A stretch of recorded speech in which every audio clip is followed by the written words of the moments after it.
Rachel Berry, Miss Orange County. Good afternoon. Hello, how are you? How many years have you been in the pageant? This is my second year competing at this And what have you learned by participating? Oh, so much. I told one person last week, I feel like I've grown 5 years as a person in just the last year, which is so weird because I'm only 23 years old to feel that way. But just the amount of wisdom that I've been able to gain, learning so much about myself and finally understanding for the first time that I was given specific gifts and talents in life and that I'm using them for a purpose. And I don't have to compare myself to other girls, but I know that I'll be led on my own path and I'm here to do that. Explain to me your platform. It's called Girls. Sure. Yes, my platform is called Girls Incorporated, and what it is, it's an educational tool that empowers young girls. Their motive is to make all girls smart, strong, and bold. So in a lot of ways, a Couples with a Miss America organization is about. But the reason that I chose this platform is because it gives me the opportunity to tell girls what I wanted to hear when I was in high school, and that was that you don't have to be perfect to accomplish your dreams. I was never the thinnest girl in the room, I was never the prettiest, but I had a lot of drive, and I think that's what separated me. And as I said, it's just recently that I've been able to embrace all those flaws. And I want to tell these girls that, you can embrace your flaws, and they're going to help make you the person that you are. Tell us about your family. Sure. Well, I'm the oldest of 3. My sister, her name is Adrian, she's 17 years old. She's actually competing this week too as a teen. And I have a brother who is in college. His name is Craig. And then my parents, Beth and Jim, my dad's an accountant, and my mom owns a dance studio. How long have you been, dance studio, so that's where you started tapping? It I is. assume. It runs in the family, so I'm proud to carry that legacy on. How long have you been tapping? I started dancing when I was 5 years old. I was interested that you want to be the first female host of The Tonight Show. Mm-hmm. What qualities would you bring that others have not been able to bring to make you a success? Well, first of all, there's never been a woman to sit in that desk. So I think it's about time that, women have made so much progress over the years that if we're going to see a woman in the White House, we might as well be at 11:30 on The Tonight Show. But why I'm so drawn to journalism and interviewing people is that I know that everybody has a story to tell, and half of communication, half that's often neglected, is the listening part. And I know that all the girls here are very gifted as speakers, but what we have to also learn to do is to listen well, because that's when we are learning. And I think I have the ability as a journalist to make somebody care about a complete stranger just by watching my interview or just by watching a piece that I've done. So that's why I think I'm qualified to host the Tonight Show eventually. So why did Joan Rivers, and she was not the Tonight Show, but she had her own night show, she did not make it? Well, I think it really goes back to the motives of the heart and what she was looking to accomplish.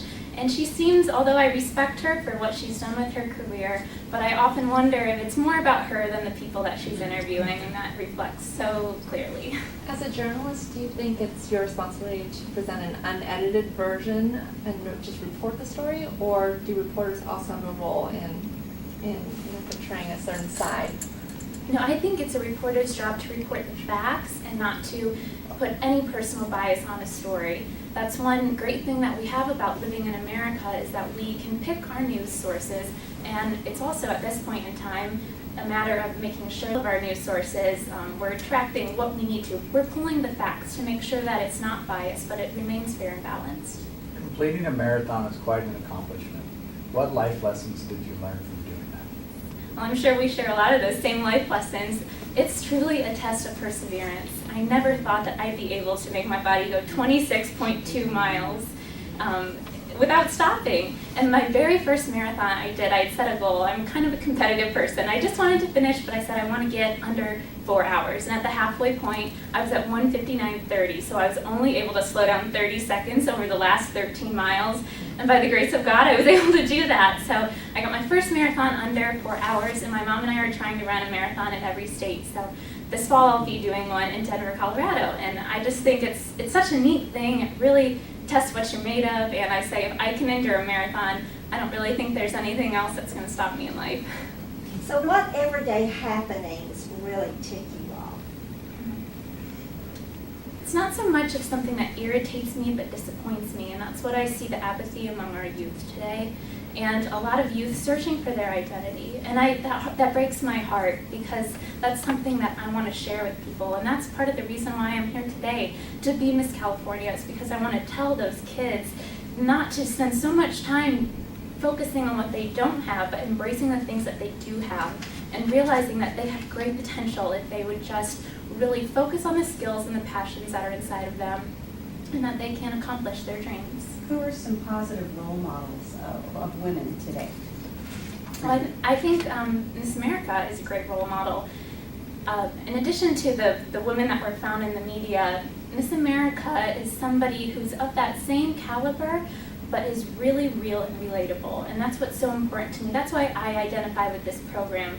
I'm not a pageant girl, and when people tell me I'm not, that's the biggest compliment to me, because I want to be known as a real girl. And that's what makes Miss America such a great role model, is because she's real and relatable and genuine. And that's the best way that you're able to connect with a complete stranger. What's your game plan towards achieving your goal to be a broadcast news person or to be the host of the Tonight Show? What's your game plan? Well, my game plan is hopefully to spend the next year going out into the community and meeting complete strangers as Miss California, because I know if I can make a complete stranger interested in our organization, then I can do it when I'm out in the field trying to get someone who's being investigated to answer my question. So it's really going to be a launching pad from what this next year brings, and I plan to work very hard. I'm a very diligent worker, and I'm excited for this journey. And if that did not occur, what's your game plan? If that doesn't occur, I know I'm not in control of my own life. I'm not steering the boat here, but I just know that I'll trust in the Lord and His plans for me. And I know that, again, I've been given these talents of communication, something I enjoy so dearly, and I just plan to use that in whatever is presented to me, whether it's going into a similar field. I really have a heart for television and just telling stories. What's the most powerful way you can encourage and empower other people? I think it's to ask them, what is it that you love to do in your life? And I've been able to do that with a few of my friends who are going to graduate from college soon, is to ask them to identify their passions and say, okay, what's standing in the way from making that your career? Because when we can identify why we're here, what we're really passionate about, and understand that we can make a difference in this world if we play our part, then that's, I think, really a good way to empower people. What story in the news, either nationally or worldly, that you've heard lately that really concerns you? Well, I think that's the downfall of Congressman Anthony Weiner. And what really concerns me about that is the precedent that's setting. If we're sitting at home and we're watching the news and we're seeing our politicians who we've elected to be public servants falling morally, then that sort of sets a precedent that that's okay for the rest of the American population, when that's absolutely not the case. I think as a public servant or as a title holder, you've been chosen to fulfill that position, and it's your utmost duty to uphold your morals and ethics, because at the end of the day, people aren't going to remember you for the legislation that you did or did not pass, but they will remember what you stood for and who you are for what you believed in. Do you believe the media coverage of him was fair? I do, yes. Do you think when people go to the polls that they consider their personal lives and the mistakes that these politicians have made? I think they do. It's hard to separate a person's career from the mistakes that they've committed in their personal life, and that's how we form our opinions of people in general. We look at them as the whole package, good and bad, and that's why it's so important that when you're in the limelight, you've taken that time to prepare yourself private where you're able to be effectively used in the public. And how do you handle stress? I run. I got a nice 3-mile run on the treadmill this morning, so I'm ready. Oh. I didn't know there was a treadmill. There's 2 actually. What's important to you now that was not important when you were young?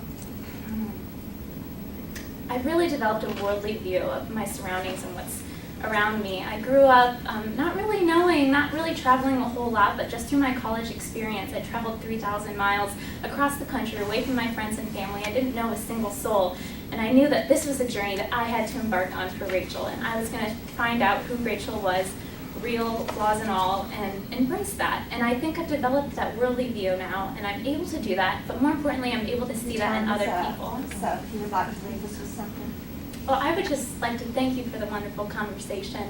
and let you know that this job is not about a crown to me. It is about serving alongside Mr. Arnhem and leaving this organization even better than it's found. And I look forward to working for the next 365 days as your Miss California. Thank you. Thank you. Thank you so much. Good luck to you.